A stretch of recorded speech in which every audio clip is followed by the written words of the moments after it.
¡Ey! ¡Ey! ¡Ey! ¡Amigo! Acércate un segundo. Amigo, tú tienes pinta de que te gusta el rollo africano. ¿A ti te gusta el African Mambo? ¿Te gusta el rollo selvático? Aunque bueno, en verdad, África, selva... Hay selva, pero es más de sabana, ¿no? Fijaos en estos dibujos, esta potencia, blanco y negro, dibujos esquemáticos, pero perfectamente modelados. Esta estética, a ver, no hay manera de confundirla con ninguna otra marca de fábrica absoluta. Mike Mignola, Hellboy. Evidentemente, cuando vemos este tipo de dibujo, evidentemente estamos hablando de Hellboy, el personajazo, un personaje increíble. Sobre todo porque está muy bien definido con los años y demás, y el estilo de su autor y de su dibujante, ¿no? Pero en este caso, curiosamente, pese a que estáis viendo ahora mismo dibujos del gran Mignola o Mignola, yo le llamo Mignola, pero bueno, ya sabéis que los vídeos solo mezclar una cosa con la otra para crear el caos. Extrañamente, aunque se esté enseñando dibujos de este tío, este vídeo no va de él. Este vídeo va de Ricardo Corben. Richard Corben, que me apetecía hoy, no sé, es un domingo así como un domingo casi veraniego, calenturiento. Y estaba yo diciendo, a ver, hoy me apetece hacer un vídeo, pero no quiero superhéroes. Sin embargo, tampoco quiero ahora lanzar un vídeo de revistas o de cosas europeas que rompa con los vídeos que he estado haciendo estos días, como Lobo de Duck, como ya se me han olvidado. Hago tantos vídeos que se me olvidan los vídeos que hago, maldita sea. Pero bueno, un rollo muy USA. Había estado haciendo una semana muy rollo USA, el de Peter David, que hice el lunes, por ejemplo. Bueno, pues así que dije, a ver, ¿qué es un término medio magnífico entre cómic de autor, cómic independiente, un poquito ligeramente mainstream y que encima traiga autores pues épicos, ¿no? Hellboy. Nunca te falla, amigo, Hellboy. Y además es bastante interesante porque este marca la primera colaboración que tuvo Richard Corben, Ricardo, para los amigos, con este personaje, con Mike Mignola. Cosa que es bastante interesante, ya os digo, 2006, nos estamos yendo a los 2000. Esta semana, si no me equivoco, he hecho 2 vídeos de cómic de los 80. Sí, Arkham Asylum del 89 y el de el 85, creo que es, el de Peter David, La muerte de Jan de Wolf. Y he hecho 2 vídeos de los 90, que es Lobo de Duck y alguna otra noventada que es... Sí, el Cyberforce de Todd McFarlane. Bien, lo he conseguido, amigos. Así que en este traemos 2000. Queda ahí un tutti frutti ahí equilibrado, ¿no? Esta semana, más o menos. Y como os iba diciendo, este es un cómic que en sí mismo es una curiosidad. No deja de ser una cosa, pues bueno, un primer contacto entre el universo de Hellboy y Richard Corben como maestro absoluto, como padre de padres, como tipo... A ver, Richard Corben, en serio, ¿eh? Richard Corben, tío, o sea, es lo que hay, es un grande. Pero marcó el inicio de una serie de colaboraciones. Se ve que debían tener buen flow, aparte de que Corben estaba jodido de pasta en esa época y estaba dispuesto a trabajar casi en cualquier cosa que le ofreciesen. Pero el tema está en que Mignola, a raíz de este, acabó haciendo más historias, más series limitadas y trozos de otras historias con Hellboy, incluyendo The Crooked Man, no sé cómo se traduce en español, el hombre colgado, el hombre roto, el hombre muerto, el hombre... Ponedmelo en comentarios, o bueno, lo miro cuando termine de grabar, que esto es considerado una de las mejores historias de Hellboy. Después también tiene Hellboy en México, otra historia que me gustaría hacerle vídeo, La esposa del infierno, si no me equivoco, es que no sé en español cómo se dicen, y La casa de los muertos vivientes. O sea, realmente Corben curró mucho. Ya sabéis que murió en 2020, el gran maestro, como con 80 años de edad, o sea, ya estaba mayorcito. Y realmente curró bastante dentro de la colección de Hellboy. Esto es bastante... no sé cómo decirlo, bastante especial, porque Hellboy, especialmente los que dibujéis, o bueno, un poco para el público general, Hellboy es una colección que es creada, lanzada, identificada y todo con Mike Mignola. En este caso, no he dicho ni Mignola ni Mignola, he dicho Mignola. Acaba de nacer un término, amigos. Bueno, voy a decir Mignola de aquí en adelante para dejar de hacer el ridículo, ¿vale? La cosa está en que Mignola es un dibujante que es... siempre se suele decir que es un dibujante de dibujantes. Clásicos dibujantes que son reconocidos, que venden, que tienen estilazo y que gustan, pero encima, específicamente, son muy reconocidos por otros artistas. Son imitados, son influencia clara, ¿no? En otra gente que dibuja y demás. A mí como portadista, Mignola me parece brutal como diseñador. Las portadas que hizo después en otros títulos de su universo me parece una barbaridad, la verdad, lo que hace. Y es un tío que joder, que es que tiene un estilazo. Aquí hemos hecho muchos vídeos de él. El Drácula que hizo previo a hacer Hellboy y demás, y es buenísimo. Pero aquí es curioso porque tenemos a Mignola, que es un artista de artistas, como he dicho antes, reclutando a Richard Corben, que aparte de ser el puto amo, porque es el puto amo, es otro artista de artistas. Es otro de esos dibujantes que ha sido copiado, imitado, ha alterado, o sea, es uno de esos básicos. A día de hoy, evidentemente, estamos en 2025. Si le preguntas a un dibujante joven cuáles son sus influencias, es difícil que te diga que Richard Corben. Pero especialmente a la gente, los dibujantes que había pues en los 80, en los 90, incluso en los 2000, Richard Corben es un dibujante que es que era él. O sea, no, el estilo era él, estilo Corben. No había otra línea, ¿sabes? Que es un tío que además es curioso porque viene del cómic underground, viene del cómic independiente. Es un tío pues muy pionero de la autopublicación, que afectó, por ejemplo, a gente como los creadores de las Teenage Mutant Ninja Turtles, de las tortugas ninja de toda la vida. Pues por ejemplo, él es una influencia dentro de ese concepto de underground, de autores que se buscan un poco la vida, con estilos no necesariamente formales, estilos superhéroes, sino dibujando más a tu aire. Y ahí pues es que es Corben, es que es el fucking Corben. Ya le hemos hecho muchos vídeos aquí, si no me equivoco, Rip tiempo atrás, el de Un muchacho y su perro, el de Mundo Mutante y alguno más yo creo que he hecho. Yo creo que sí, de la época moderna me suena haberle hecho algún otro vídeo, aunque ahora mismo no me estoy acordando, pero bueno, su colaboración en Batman Blanco y Negro, por ejemplo. Pero me gustaría hablar de más cómics suyos aquí en el canal, porque el tío tiene mucho y tiene mucha calidad. Bueno, vamos a por Makoma, ¿no? Como os he dicho antes, 2006. Esta es una serie que, bueno, yo creo que su intención desde un principio es ser una colaboración. Encaja dentro del canon. Por cierto, odio el término del canon de los personajes. Me parece que es un término que ayuda a que exista una lógica en las historias, pero creo que ha hecho mucho daño al lector casual. El concepto de que siempre tenga que haber un canon, qué historia me tengo que leer antes de la siguiente. Yo qué sé, tío, como que yo me considero orgullosamente un lector casual. ¿Qué significa lector casual? Que pillo la historia que pillo y me la leo. Y la disfruto, ¿ok?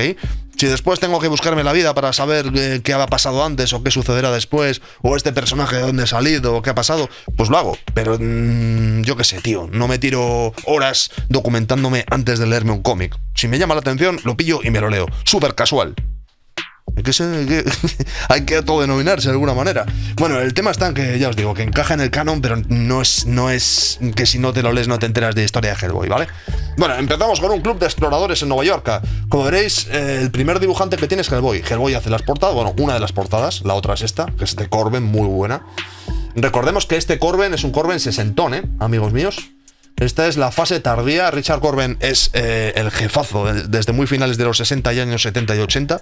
En esas décadas se dedica sobre todo a cómics de terror, ciencia ficción, cómics autopublicados, dejando a todo el mundo con la mandíbula en el suelo, aceptando aquí en Europa, convirtiéndose en el autor americano no superheroico, por así decirlo, más famoso. O sea, un tío reconocidísimo y un auténtico clásico, pero ya sabes que el cómic pues tiene trayectorias comerciales raras y en los años 90 no estaba muy bien de pasta, lo cual hizo que acabase trabajando para Marvel. Ya lo vimos aquí, el banner que hizo, su versión de Hulk. Después nos falta por ver su versión de Luke Cage, Puño de Hierro, con Brian Azzarello. Mirad este puño, este dedo mirando para arriba. Y luego, pues, cosas como Hellblazer, que ya veremos su Hellblazer, y estas colaboraciones con Hellboy, ¿no? Como veréis aquí, la introducción de la historia, el guión, evidentemente, y la introducción de la historia la dibuja Mignola, cosa que ayuda para que vayamos pillando el flow. Además, se crea un momento que mola mucho más adelante. La idea es que Hellboy ha sido contactado por un club de exploradores allá por los años 90, concretamente en el 93, porque le están diciendo que han estado en África y que consiguieron encontrar una ciudad perdida y olvidada, de la cual han traído unos cuantos restos, aunque ya no son capaces de localizar esa ciudad. Vale, pues eso, que sí, que tenemos ahí unos restos. Y en esos restos pues se han encontrado una serie, ya sabéis que a Mike Mignola le encanta dibujar estas cosas. Todo lo que sea mitología, cosas de restos históricos, arqueológicos, mezclarlo todo, crear su historia, juntarla con rollo Lovecraftiano y todo esto a Mignola eso le pone burro. Todo eso le pone burrísimo. Luego es verdad que da la sensación de que se aburrió de ello un poco y por eso empezó a hacer otras historias góticas un poco menos cargadas de este tipo de imaginería, pero esto le pone a Mignola un montón. Y bueno, entre las cosas que se traen está esta momia que estáis viendo aquí. Vale. Hellboy en un momento dado dice, espera, yo estuve en África una vez, hace mucho tiempo, prácticamente ni me acuerdo, estuve de crío. Os resumo, Hellboy es Hellboy es una figura del infierno que fue, invocado al mundo real por los nacionalsocialistas, pero por error o por cosas del destino acabó en manos de los yanquis, que ya sabéis que son los buenos de la historia. Sí, vale. Bueno, el bando aliado, vamos a dejarlo así. Acabó por parte del bando aliado y siendo un niño demonio acabó pues metido en divisiones de cosas paranormales de los buenos de la historia, ¿ok? Y eso le hizo viajar por el mundo y conocer diferentes misterios y aventuras y bla bla bla, ¿ok? Aquí nos está contando que cuando era un niño con cuernos, un cornudo niño, pues que estuvo en África y que vio cosas pero que no se acuerda prácticamente de nada, que se perdió una semana por África pero apenas se acuerda, y entonces mira a la momia y la momia le dice: África ya te conocía, amigo mío. Y tiene este flashazo. Mirad que a mí me encanta. Hay que tomar en cuenta que esta es la segunda época de Mignola dibujando Hellboy. En la primera me da bastante rabia no tener por aquí, no lo tengo, el primer tomo, la primera historia, para enseñaros estas páginas que estáis viendo ahora, cómo contrastan con el estilo que tenía de dibujar Mike, el bono de Mike en esa época. Una de las cosas que a mí me mola de Hellboy es cómo el tipo fue cada vez sintetizando más su estilo. Obviamente dibujar cómics es un infierno. Es un infierno de curro, es lo que hay. Y Mignola, de una manera muy hábil, acaba reduciendo su dibujo cada vez más a líneas sencillas y a diseño, sobre todo diseño, a trabajar mucho con la composición para que dibujando lo mínimo se construya lo máximo, ¿sabéis? Y en ese aspecto yo creo que es un auténtico maestro, porque sus páginas, incluso las que tienen menos cantidad de trabajo, no lo digo en el mal sentido, digo en cantidad de trabajo, cantidad de rayitas y detallitos y tal, siguen funcionando muy bien. O sea, no vas a encontrar una página mala o una página floja de Mignola, no las tiene. Bueno, el tema está en que Hellboy se queda mirando a la momia y la momia se le enciende los ojos y dice: yo sí te conozco, acompáñame a la ciudad de los muertos, donde descubriremos una historia pasada y en la cual, mirad qué bonito el color de Stuart, muy bonito, muy bonito. La historia de Macoma, suena bien. Te voy a contar una historia, y vemos que Hellboy se va quedando como dormido mientras la momia le habla, y entonces de repente todo se vuelve rojo. Y dice: un día Macoma pues estaba con su madre y le dijo a su madre que le lanzase el arroyo, que estaba lleno de cocodrilos, y cuando lo lanza, y de repente transición, estamos con el estilo de Mike, y de repente en la siguiente página estamos en el mundo de Corben. Y hemos saltado ya a lo que es propiamente la historia que nos está contando el cómic, ¿no? Hemos saltado a otro estilo gráfico que es coincidente, a ver, tiene cosas que ver con Mignola. Agrupar de alguna manera las formas, ser muy económico cuando toca, jugar con figuras que tengan mucho peso y demás, pero el estilo de Corben siempre ha sido Corben, es que es otra, en su propia dimensión. Como os decía antes, este tío siempre ha jugado un poco en su propia liga, ¿no? Bueno, como veréis, aparece un Hellboy. Básicamente en esta historia lo que nos están haciendo es contarnos una historia mitológica africana y mezclarla con el mito de Hellboy. Eso es otra cosa que al amigo Mignola le pone muy burro. Y nos está hablando como algo así, como que Hellboy tiene una cierta relación con una figura mitológica africana, que es Macoma, evidentemente, que es un tipo que salió del estanque con un martillo en la mano. Se nos equipara la mano martillesca de Hellboy con el martillo, y entonces pues este tipo está con el pueblo, que nos está contando que el pueblo ahí tiene sus problemas, que la tierra está maldita y que no hay lluvia y que todas estas cosas, y entonces Hellboy / Macoma, que bueno, es referido como Macoma el resto de la historia, pues emprende el clásico camino de descubrimiento, ¿no? En este caso ya sabéis que las historias mitológicas siempre suelen tener, tanto yo que sé, la mitología japonesa también, y china y demás, siempre suele tener la figura del héroe que tiene que hacer un viaje y a través del viaje descubrir las cosas que caracterizan a su tierra, ¿no? Es un poco, siempre, en realidad la mitología siempre tiene cosas parecidas. En este caso, mirad qué bonitos los dibujos. Es muy poco Hellboy realmente la historia. Está, bueno, se adapta, pero bueno, como veréis aquí, pues bueno, vemos a Macoma, vamos a llamarlo así, caminando entre las bestias y encontrándose con un gigante, que este gigante es una especie de hombre rinoceronte que está construyendo una montaña, ¿no? Y al saber que este tipo se llama Macoma, pues se enfurece y empieza a pelear con él, y es derrotado por nuestro gran héroe, y al rendirse ese gigante se convierte en un enano que Macoma mete en su saco y continúa su camino. A ver, la historia, como veis, es sencilla, funcional, porque este tipo de historias funcionan, pero lo importante aquí es cómo lo resuelve el amigo Corben, ¿no? A partir de aquí, sucesión de gigantes. Cada gigante equivale evidentemente a una parte de la selva africana, del paisaje, las montañas, los ríos, los animales, los árboles. Cada uno de los gigantes a los que se va enfrentando es una especie como de deidad de la construcción de África, y Hellboy / Macoma les va derrotando a todos en una lucha y metiéndolos en su saco. Aquí, por ejemplo, tenemos a un monstruo anguila, por ejemplo, al que se enfrenta, con tremenda violencia y con tremendas batallas. Claro, tiene mucha gracia porque además a medida que va matando a los gigantes, va derrotando a los gigantes y estos se van convirtiendo en figuras mínimas, van reduciendo su tamaño y acabando en su saco, el propio saco va hablando. Lo vamos a ver un poco más adelante. El propio saco, al tener los gigantes dentro, estos como que van hablando desde dentro del saco y le aportan ahí un punto cómico a la historia que se repetirá en la historia de ¿cómo es? De Crooked-Man, no sé cómo se dice, que es la historia de que Hellboy va cargando con un hombre, va cargando con un cadáver básicamente, que le va hablando a lo largo de... Es buenísima esa historia, por cierto. Creo que es la de la película, decíamos. Bueno, y aquí pues lo mismo, se convierten un poco como en sus amigos, van hablando desde dentro del saco y aunque Hellboy y Macoma les va diciendo que se callen, pues un poco van generando un cierto aprecio, ¿no? Por parte del lector. Finalmente se encuentran un demonio, al cual Hellboy se enfrenta, evidentemente, con tremenda cólera y fuerza. Mirad cómo dibuja este cabrón. Este cabrón se sentón, ¿eh? Amigos, es que a mí el concepto de estar viendo aquí a un señor dándolo absolutamente todo, después de haber hecho cientos y cientos de páginas, después de haber influenciado a dibujantes, después de haber vuelto locos a coloristas del mundo entero, a mí esto me sigue molando mucho. La época tardía, además es que una cosa que...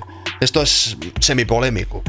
Una cosa que me pasa a mí con Corben es que sus historias de los años 70, muchas de los 80 y tal, solían ir justitas de guión. En algunos casos había buenos guiones, como los de Revelstoke o Bruce Jones o gente así.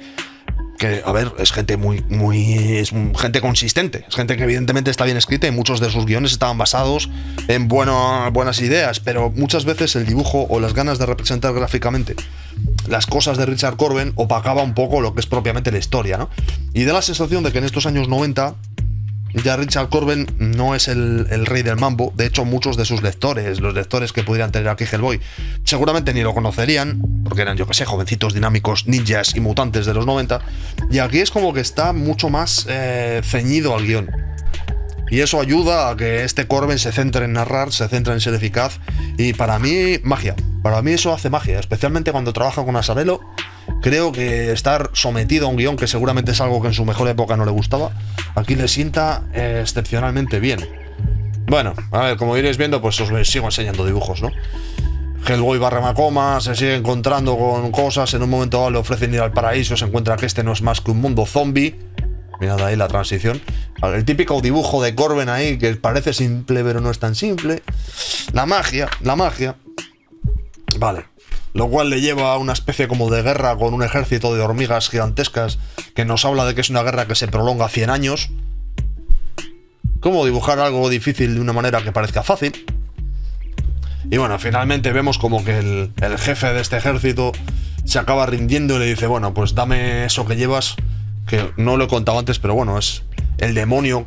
¿Os acordáis que antes llegó un momento en que se estaba enfrentando a un demonio, no? Llevaba colgando al demonio en una especie como de amuleto. Y le acaba dando el demonio que hace que arda esta tierra llena de cadáveres y demás, y hace que Macoma pues se marche. Y a lo largo de su camino pues llega un punto en el cual ya prácticamente esté para morir, y entonces es cuando se cierra el círculo y acaba encontrándose con la persona que le motivó a empezar el viaje. Y aquí pues bueno, es curioso, la historia es curiosa porque por una parte el espíritu que le lanzó a hacerse la aventura va cambiando de caras. En un momento se convierte en una mujer que practica yoga extremo con él en la cama. En otro, en sus sueños nos habla que se encuentra con los dioses. Este rinoceronte, por cierto, es el mismo que nos enseñó, dibujado de una manera completamente diferente, Mike Mignola anteriormente. Como veréis, dos perspectivas diferentes. Vemos que el tipo tiene sueño, al tipo le dan de comer para que recupere su energía de guerrero. Después nos cuentan que es que, en fin, tremendo spoiler ahora. Lo que se está comiendo es a los gigantes que había ido capturando y que se habían convertido en sus amigos a lo largo de la historia. De hecho, la mujer le dice, te has comido a tus amigos, literalmente. Mirad la cara que pone el personaje. Pero se entiende que es parte de un viaje iniciático en el cual él tenía que comerse a los espíritus de la tierra para regenerar este arco de ¿sabéis? Pues sí, de vida en África. Y así hacer que la aventura vuelva a empezar. Y lo importante es el dibujo, una vez más. A ver, la historia es bonita, ¿eh? Al final de todo, claro, aquí esto está guapo también. Se acaba enfrentando al dragón. Que esto encaja muy bien, claro, con la mitología de Hellboy, ¿no? Ya sabéis que en Hellboy todos son dragones barra pulpos, barra alienígenas, barra magia extraña. Bueno, todos son profecías oscuras, no del todo aclaradas. Y en este caso, pues bueno, se enfrenta al dragón, nos dicen que la lucha es terrible entre ambos y que ninguno gana en realidad, pero que con la caída del guerrero, finalmente, ahora sí, la tierra vuelve a ser fértil y empieza un nuevo ciclo de vida y África. Es la típica historia. Hellboy tiene, si no me equivoco, Sandman, por ejemplo, creo que tiene otro... Lo digo creo porque sé que lo tiene, pero no me acuerdo mucho porque lo leí hace tiempo. También tiene una parte que a Gaiman, Neil Harcorman, le gustan esas cosas de mitología y tal, también en el mundo de África. También me parece que tenía la historia de que tenía una amante africana, de que también era el dios del sueño en versión afro y tal. Pues bueno, este tipo de historias como que funcionan bien. Suelen funcionar bien. Encaja un poco extraño en la mitología de Hellboy, pero funciona bien. Y bueno, al final, por último, pues la momia nos cuenta que él estuvo allí todo ese tiempo para contar la historia, pero que ahora que ya se le ha contado a Hellboy, y bueno, ahora que ya le ha recordado a Hellboy sus experiencias en el continente africano, pues ya puede descansar y entonces se convierte en ceniza. Y en medio de la sorpresa, pues los científicos dicen ¿qué le has hecho a nuestra momia? Y al final de la historia nos cuenta, pues eso, que Hellboy fue expulsado de por vida de ese club de exploradores por impresentable, con lo cual pues suponemos que acabó largándose a un bar a beber tremendísimo alcohol, y nos enseñan una foto de su padrastro y de él de niño en África pasándose la bomba. En fin, sencillo. Como decimos siempre, en su simplicidad radica su belleza. Eran 2 números originalmente, así que es una serie limitada bastante corta, pero sobre todo hay que disfrutar de Corben en este caso, sabiendo además que lo que venía después seguramente estaba mejor que esto.